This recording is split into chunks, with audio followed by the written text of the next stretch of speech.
IO Televisión, con el auspicio de Libérate del estrés con Melipaz, tranquilizante natural de NOP Laboratorios, pinturas y adhesivos blanco. Llegó la nueva forma de pintar con descapitar.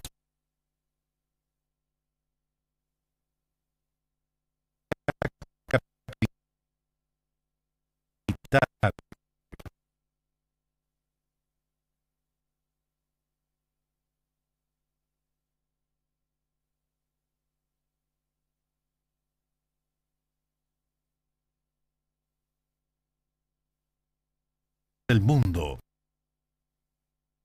¿Conoces?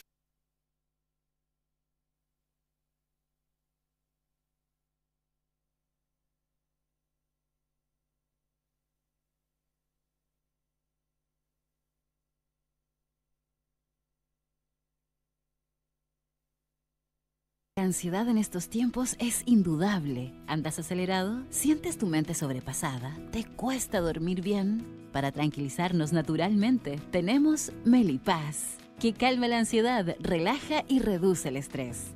Libérate del estrés con Melipaz. Pide tu Melipaz en todas las farmacias del país y venta online con despacho a todo Chile.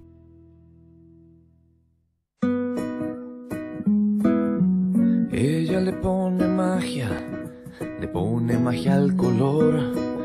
Nos hace muy felices, compartimos nuestro amor. Ponle magia tú también, deja la imaginación volar. Que todo luzca hermoso como siempre está tu hogar. Mi mundo es mejor con Lanco.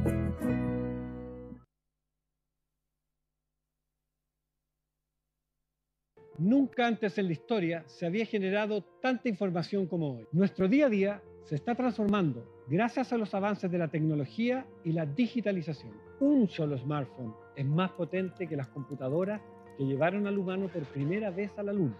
A partir de esto, creamos Silicon Fund, un fondo que invierte en las compañías que crean la tecnología y fabrican los productos que llevan adelante esta tarea. Esta revolución está recién empezando. No te quedes abajo. Invierte en Silicon Fund y sé parte de la digitalización del mundo.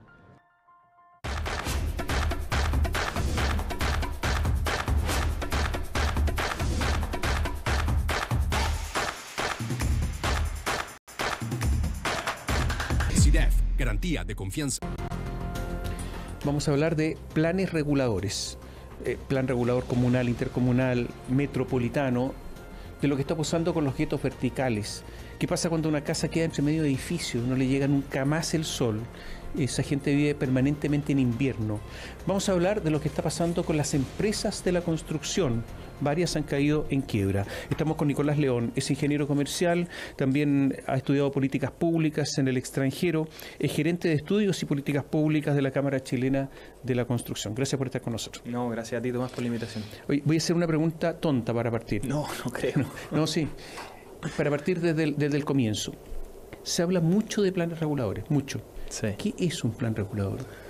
Bueno, son en general los instrumentos de planificación territorial son los que nos ordenan la ciudad, digamos, pero también el territorio en general, porque a veces uno piensa solamente en los planes reguladores comunales, pero también están los intercomunales y los metropolitanos. ¿Pero qué ordena? Por ejemplo, dice, aquí hay una zona industrial, acá hay una zona habitacional. Exactamente. Estas son las alturas. Sí, dependiendo del instrumento. Los que son, el comunal tiene mucho más detalle local, digamos, o sea, entra en, como dices tú, en el uso del suelo en ese lugar. En cambio, los otros tratan de alocar la inversión más de largo plazo, o sea, dónde va a ir la infraestructura, atracción del desarrollo productivo, digamos, o sea, en el fondo ordenan el territorio dependiendo de la escala del instrumento. Funcionan. Te hago esta pregunta de la ignorancia, porque yo veo ciudades donde las calles son así, que en algún momento tuvieron que ser mucho más anchas, son ciudades más antiguas, no lo hacen. Yo me pregunto, ¿pero qué pasó acá? En algún momento le exigieron a algunos edificios construirse más atrás cuando hacían cosas nuevas, pero después esto se olvidó y es tan evidente todas estas cosas que ocurren. ¿Se cumple todo esto? Mira, las ciudades, sin suspirar. No, las ciudades son entes vivos, digamos, ¿no? Entonces, ir para el regulador, sobre todo cuando tiene la dificultad de actualizar los instrumentos, que de hecho lo vamos a ver después, probablemente te puedo contar un poco de eso. Vamos a hablar de eso, sí. le es muy difícil estar a caballo con los cambios que está teniendo la ciudad. La ciudad es muy viva, tiene muchos cambios muy rápidos y hay presiones, por ejemplo, no sé, para que se venga a vivir una cierta cantidad de personas, no sé, por ejemplo, en el norte con la inmigración o acá con los cambios demográficos. Entonces, ese tipo de factores terminan impactando rápidamente la calidad de vida, digamos, y es un tema. ¿Cuántos municipios tienen planes reguladores? De los 346 municipios, 91 no tienen, digamos. Entonces son 255 los que sí tienen planes reguladores comunales, estamos hablando propios. Comunales, sí. Sí. Es decir, 91, lo cual equivale a 2,1 millones de personas que viven en Chile sin un plan regulador comunal, por ejemplo. O sea, como en la selva. Se hace lo que se quiere. O sea, básicamente no tienen una visión compartida de lo que quieren para su comuna. O sea, el señor si quiere poner una torre de 50 pisos la pone. Lo que pasa es que ahí termina entrando el instrumento mayor, que es el plan regulador intercomunal, digamos, en este caso, o metropolitano, si es que existe. Si es que existe, pero si no existe. Si no existe, el siguiente más arriba, digamos, que en algunos casos no existe nada, digamos. De la hecho, selva. Exactamente, sí. Pues hay gente que vive en la selva inmobiliaria en Chile. Sí, se puede decir así, bueno, puede ser, digamos, ¿no? Lo que queremos decir nosotros es que hay una falta de visión compartida, digamos, y por lo tanto no atraen el desarrollo. Pero tú le dices, las ciudades son vivas. Sí. ¿Cuánto dura un plan regulador? Los planes reguladores deberían durar, según la ley, no tener más de 10 años de actualización. Y después hay que hacer uno nuevo, actualizarlo. Y por lo menos hacerle modificaciones importantes. ¿Cuántos están de estos actualizados? ¿Se cumple con la ley? Solo 60, Tomás. De 346. De 346. De los 255 que tienen. Pero sí. Entonces vivimos en la selva. Sí, 195 tienen más de 10 años, Ya, Tomás, que es lo que dice la ley. Ya. O sea, no se cumple la ley. No se cumple la ley. ¿Y cuál es la sanción? Esa pregunta la podrá responder nuestro auditor. No, pero en general, tú eres experto. Sí, no. ¿Cuál es la sanción? Lo que pasa es que acá a veces se legisla sin tener en cuenta la diversidad que tienen las comunas. Y hay muchas comunas que no tienen la preparación para poder desarrollar estos instrumentos, ni menos para planificarlos. De hecho, eso yo creo que debería ser un cambio que se debería hacer legal, digamos, ¿no? De entrar en ese. A ver, pero tú me dices, ¿cuántas comunas cumplen con la ley? Solo 60. ¿De 346? Sí. Lo que pasa es que esta es la selva. Sí. No, ¿cómo va a haber gente que no cumple la ley? Alcaldes, concejales. Tienen que tener los equipos necesarios, tienen que mejorarse las formas de actualizar estos planes, tienen que haber.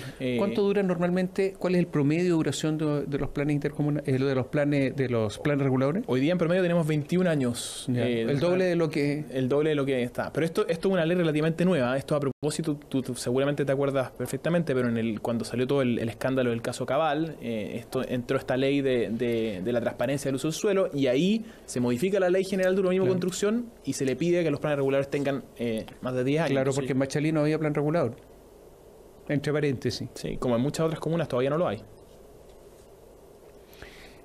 ¿Qué incentivo puede tener un alcalde para tener un plan regulador? Muchos, digamos, yo creo, porque si no tiene consensuado una visión de su comuna, si no sabe qué es lo que quiere, ¿cómo puede responder a las demandas de la ciudadanía? ¿Cómo puede saber si es que se quiere instalar una industria, se quiere instalar una empresa, se quiere instalar un desarrollo inmobiliario? Te contrapregunto. El plan regulador es una limitación para el alcalde, al mismo tiempo. Es planificación y limitación, para todos, también para él. Sin plan regulador, da permisos que quiere, negocia lo que quiere o no. O sea, hay un incentivo perverso acá. Yo creo que termina siendo incluso, de hecho, al revés, porque cuando no existe en planes reguladores termina pasando que no hay certeza jurídica para ninguno de los actores que están ahí en la comuna, digamos. Lo hemos visto en varios casos, paradigmáticos, el caso de Estación Central, digamos, donde tampoco el desarrollador incluso está cómodo cuando hace un proyecto así que no tiene el respaldo de un plan, de una visión consensuada de la propia comuna. Pusiste el ejemplo de Estación Central, que es emblemático. Sí. Son los guetos verticales. ¿Cuántos pisos tenían esos edificios? Hay varios, pero digamos 20. Los que han sido más vilificados, digamos, ¿no? Algunos más, 20, 23, lo que ha... Estación Central, nos ve gente que no es de Santiago, es una zona céntrica de la capital. Por ahí pasa la Alameda. ¿Cómo es que no tenía plan regulador? Bueno, Estación Central, porque cuando hablamos, alguien no lo tiene, uno piensa por allá no sé dónde. Pero Estación Central. No, mira, yo de hecho estaba mirando las comunas, lo pensé preparando la entrevista. La Pintana, El Bosque, Estación Central, Lampa, Pedro Aguirre Cerda, Lo Espejo, Buin, todo eso estoy hablando solamente de la región metropolitana, pero pensemos en Alto Hospicio, que de hecho tiene un plan heredado.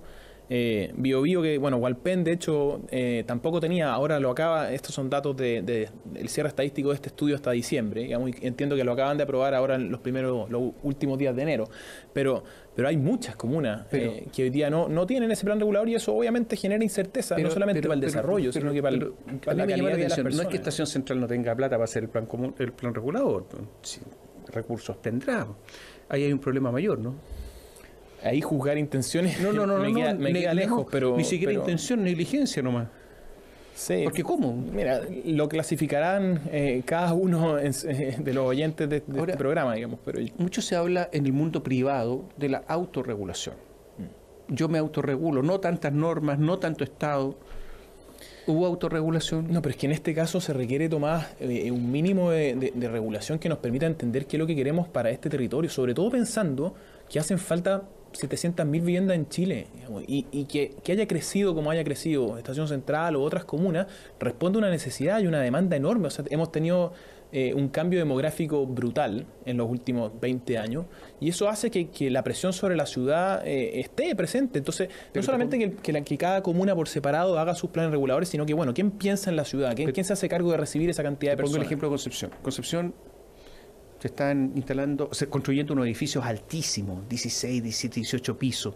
Las calles, es una ciudad antigua, zona costa, mucho. Podrían haber sido de 8, de 10, menos. Hubo la reacción, como sucede siempre en el mundo, el péndulo que se va para allá y para acá. Entonces ahora establecieron límite 5. No, y 5 es poco, entonces, pero lo otro era mucho. Exacto, pero es porque autorregulación porque también, no existe una visión de la ciudad, hacia dónde queremos caminar. Si pero uno mismo no debiera limitarse, realmente. Es demasiado. Sí, por supuesto que sí, digamos, pero por lo mismo es relevante que estos instrumentos estén actualizados, Tomás, y justamente el objetivo de este estudio es denunciar eso, digamos. Oye, muchas personas seguramente se están preguntando, porque siempre le dicen, oye, pero se construyó tal, de las rasantes. No, es que, mira, quédate tranquilo porque existe una ley, que es la Ley de Urbanismo y Construcción, y habla de rasante. Funciona ese asunto. Mira, vamos a hacer un alto, volvemos en un instante. Melipaz para el estrés y Valupaz para el insomnio de NOP Laboratorios está presentando la entrevista de Tomás Mochati.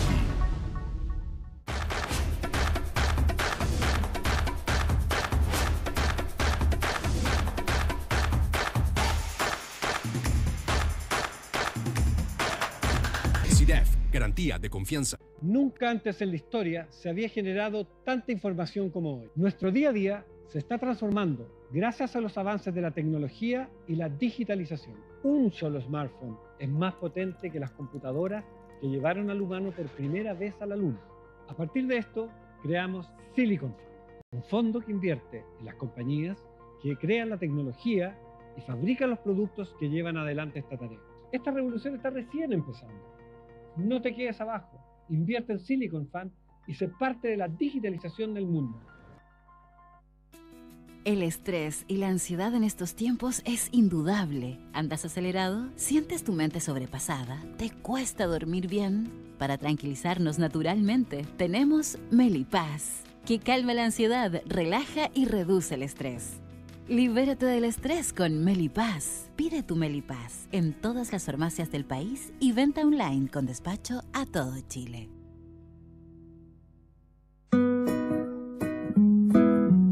Ella le pone magia al color. Nos hace muy felices, compartimos nuestro amor. Ponle magia tú también, deja la imaginación volar, que todo luzca hermoso como siempre está tu hogar. Mi mundo es mejor con Lanco.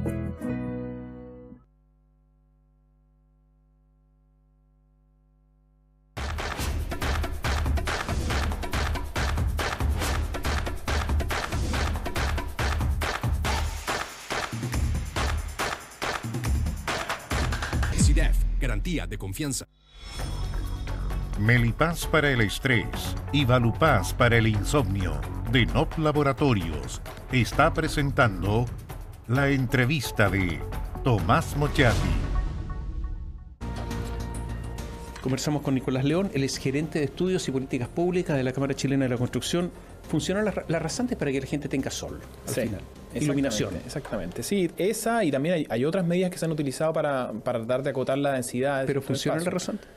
Depende del caso, digamos, depende del instrumento. Acuérdate que tenemos 255 instrumentos distintos. Entonces, eso no lo entendí. Sí, cada plan regulador tiene distintas normas de rasantes y por lo tanto depende el caso a caso, digamos, ¿no? Yo no podría dar una respuesta general al Si no hay plan regulador, queda en duda si hay vialidad suficiente, agua potable, servicios básicos, transporte público o no.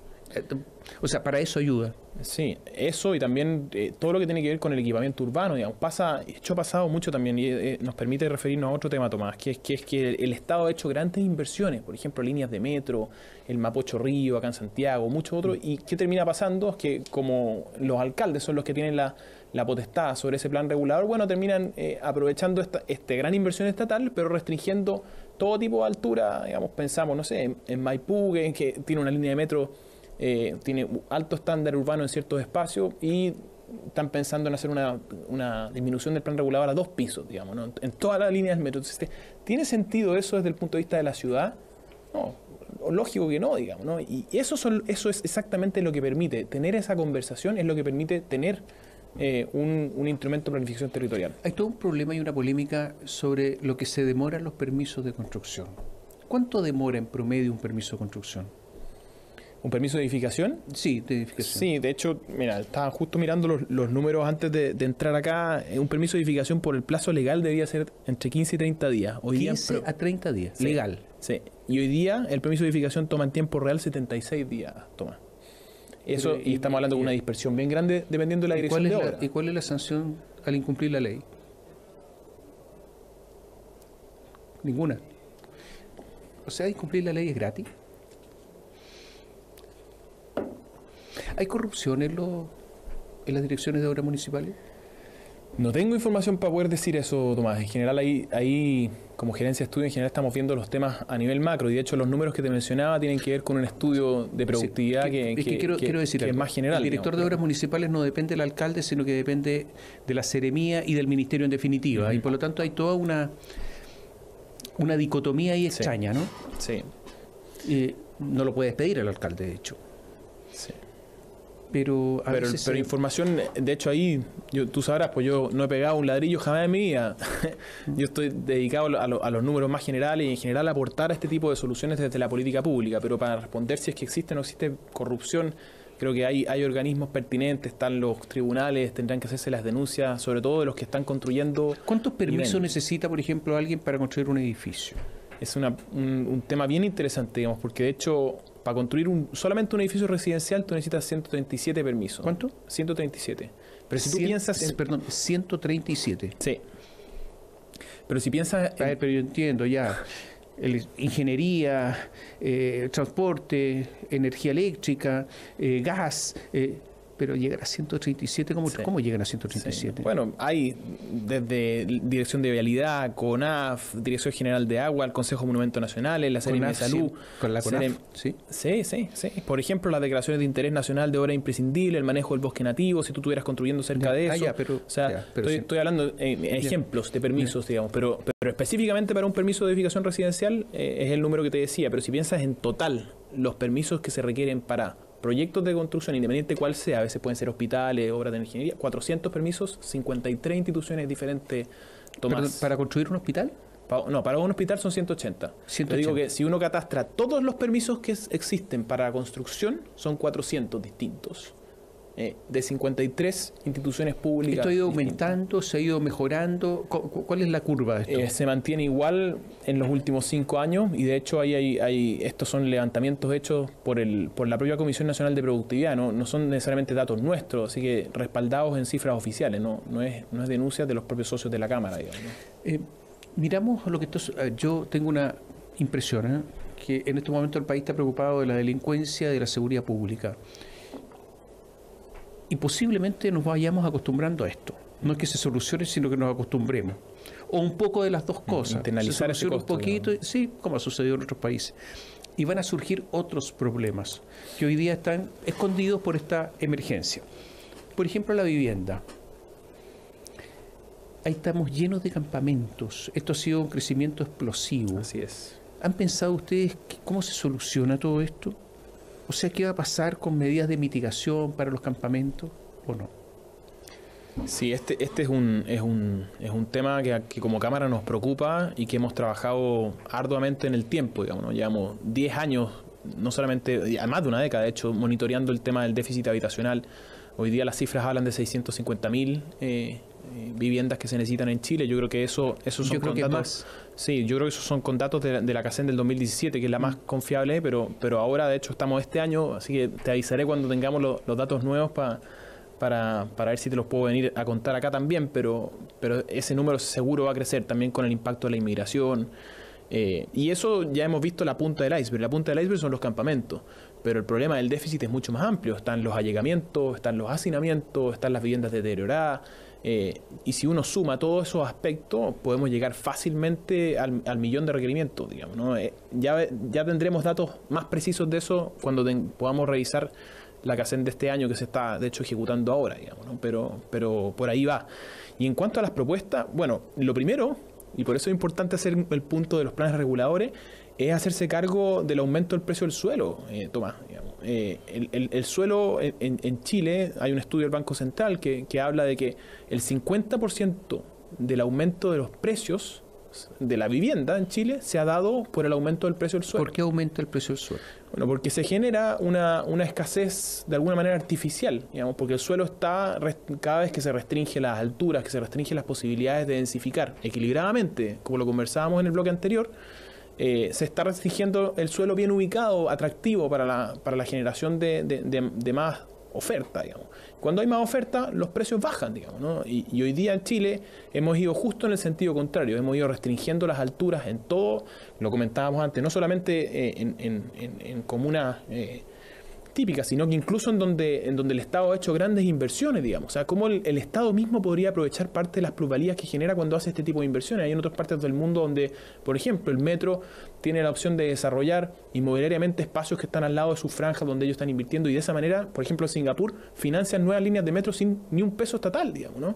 Entonces, ese tipo de soluciones son las que permiten pensar afuera de la caja, digamos. Otra parte importante es hacerse cargo más de la base del problema del iceberg, que es la clase media, digamos, que hoy día está agobiada con un crecimiento de los dividendos hipotecarios empujados por la UEF, empujados por el aumento de la tasa de interés, que los han obligado, digamos, a tomar una situación de tenencia de vivienda mucho más precaria, digamos, y porque ¿no? disminuyeron los plazos de los créditos hipotecarios. Los de 30 años ya no existen. Exactamente, y eso repercusión también de los retiros de fondos. Todo esto genera conflictos urbanos. Muchos conflictos, gente que se toma propiedades, gente que sabemos que se está tomando incluso no solamente terrenos, sino que propiedades construidas. En Concepción ocurrió, recordemos en el sector de San Pedro. Y claro, la pregunta es ¿por qué surgen estos conflictos urbanos más allá de la necesidad de la vivienda? Falta participación en algunos casos que no le consultan a la gente de lo que se va a hacer, no reconocimiento de algunas personas. Algunos dicen esto es injusto, la distribución del suelo, de las viviendas es injusta. ¿Todo eso se confluye para que haya conflicto? Sí, absolutamente. O sea, nosotros hace un par de años atrás también levantamos otro estudio que era una comparación entre la bifurcación de los salarios reales y los precios de la vivienda. Y hoy día nos tiene en un nivel severamente inalcanzable, digamos, la vivienda, a comparación de otros países, digamos. Entonces, ahí hay un problema muy importante. Últimamente han quebrado varias empresas constructoras, algunas muy conocidas, algunas muy antiguas, actores relevantes del mercado. ¿Qué está pasando? Bueno, tuvimos una tormenta perfecta, como lo hemos llamado nosotros. Tuvimos una paralización en pandemia. Nosotros nos fuimos declarados inicialmente actividad esencial, por lo tanto las obras pararon. Luego de eso vino, cuando empezó la apertura, un aumento de los precios de los materiales más importante. De hecho, un año fue más de 3 veces lo que fue el IPC, que ya vimos que el IPC fue muy alto. Eso explicado por varios factores, por problemas de la cadena logística, por problemas del tipo de cambio real, etcétera. Podemos entrar en detalle si quieres en eso. Y cuando tú tienes contratos que son a fijos, digamos, cuando suben los materiales de construcción, tú tienes empresas de la construcción que tienen márgenes del orden de, no sé, 4, 7, 8, 10%, si tú en un momento los materiales de construcción al 40%, no hay empresa que resista, digamos. De hecho, ahí hubo mucha conversación con el Estado, con el gobierno, pensando en reajustar los contratos, se ha avanzado en parte de eso, pero obviamente esto es un desajuste muy importante. Algunas no alcanzaron y quebraron. ¿Eso es lo que pasó? Sí. También han quebrado empresas de ingeniería. Sí, ahora último, de hecho la semana pasada tuvimos, o esta semana creo que fue. Esta semana. Exactamente, fue un caso de una empresa de ingeniería que también por falta de proyecto. Eso yo creo que tiene explicaciones un poco distintas, Tomás. Tiene que ver con un frenazo que está viviendo la economía, sobre todo en lo que tiene que ver con los proyectos privados. Oye, en estos momentos hay un conflicto en Maipú. En Pajaritos, no sé si están enterados, 4.600, sí. Donde hay una inmobiliaria que se llama Icalma, que tiene permisos para construir 3 torres, una 16, 18, 21 pisos. Son muchísimos departamentos, 448, 434 unidades de apart-hotel, locales comerciales, estacionamiento, y resulta que el permiso ambiental fue autorizado, digamos, pasó por también incluso el Tribunal Ambiental, y resulta que el alcalde Tomás Bodanovich se opone, y hay todo un conflicto acá, son 130 millones de dólares. ¿Qué se hace acá? Porque el alcalde no quiere. Algunos vecinos tampoco, otros sí, pero los vecinos están divididos. Sí, este es un tema que se nos ha repetido, Tomás. O sea, lo vimos en el caso de la comuna de Ñuñoa con el proyecto Fundamenta, donde la empresa incluso tenía más, había hecho procesos de participación ciudadana con estándares europeos, y así todo. Bueno, al alcalde no tiene mayores incentivos a recibir nuevos vecinos, digamos, porque tiene que hacerse cargo de muchos otros temas y no tiene los recursos muchas veces para poder hacerse cargo de eso. Entonces, o sea, Bodanovich tendría en parte razón. Es difícil bueno, hay una ley, y eso es importante que lo podamos decir, hay una ley que se llama la Ley de Aporte al Espacio Público, que probablemente tú conoces porque has trabajado estos temas bastante. Esa ley se aprobó hace 6 años atrás. Esa ley motivaba también a los municipios a tener un plan de inversiones, digamos, que cuando llegaba a inversión inmobiliaria, la inversión inmobiliaria tenía que poner recursos para poder. De hecho, el caso, por ejemplo, de Icalma pone cerca de 30.000 UF, si no me equivoco, en un nudo para poder mitigar el impacto vial, y hay otras mitigaciones más.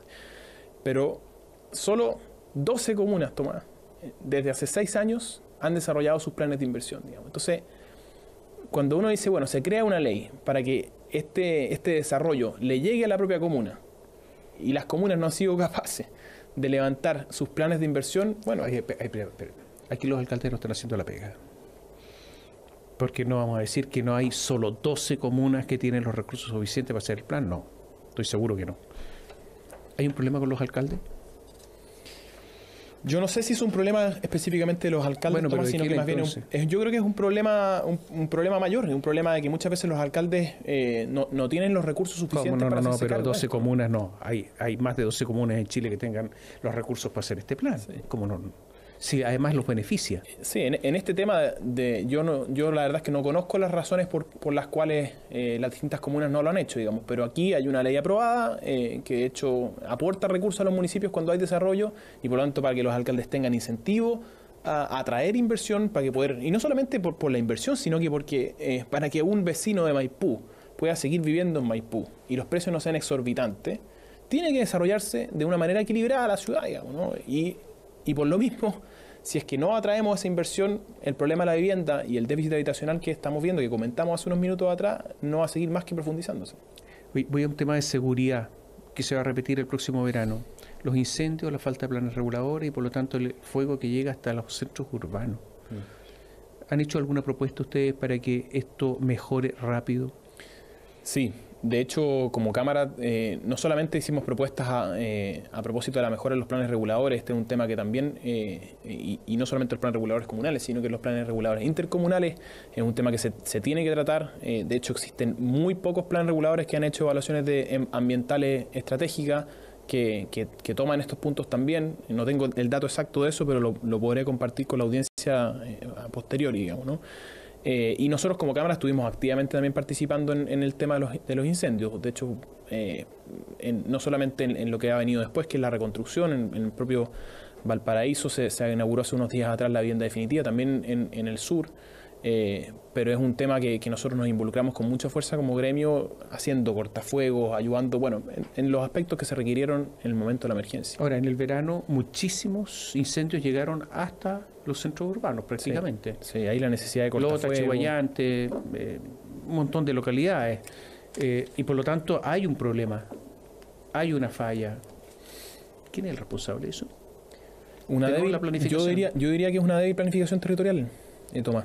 Y en el caso de Valparaíso es exactamente lo mismo, digamos. Son espacios, las quebradas, bueno, se ha diagnosticado largamente, entonces no sé si da para entrar en tanto detalle, pero yo diría que esa es la mayor de las causas. ¿Cómo está la inversión en estos momentos en materia de construcción? Estamos a la baja, nosotros estamos proyectando una baja de un 5,9% de la inversión para este año, Tomás. Con respecto al año pasado. Con respecto al año pasado, sí. Y llevamos, si uno lo ve en meses, 16 meses de baja en actividad en la construcción, y eso es la peor racha en los últimos 15 años, Tomás. Los datos son bastante malos. De hecho, si uno mira los permisos de edificación, que a nosotros nos permite entender cómo se viene hacia adelante la cosa, están en su peor registro desde que existe el registro, que es 1991, digamos. Así que, perdón, ¿el peor registro del 91 en permisos de construcción? Así es, más de 30 años. Es el peor registro en permisos de Pero edificación. esto es un desplome. Es un desplome, una baja de un 55% en relación al promedio histórico, Tomás. Gracias por estar con nosotros. Muchas gracias a ti. Y a ustedes muchas gracias. Gracias por seguirnos.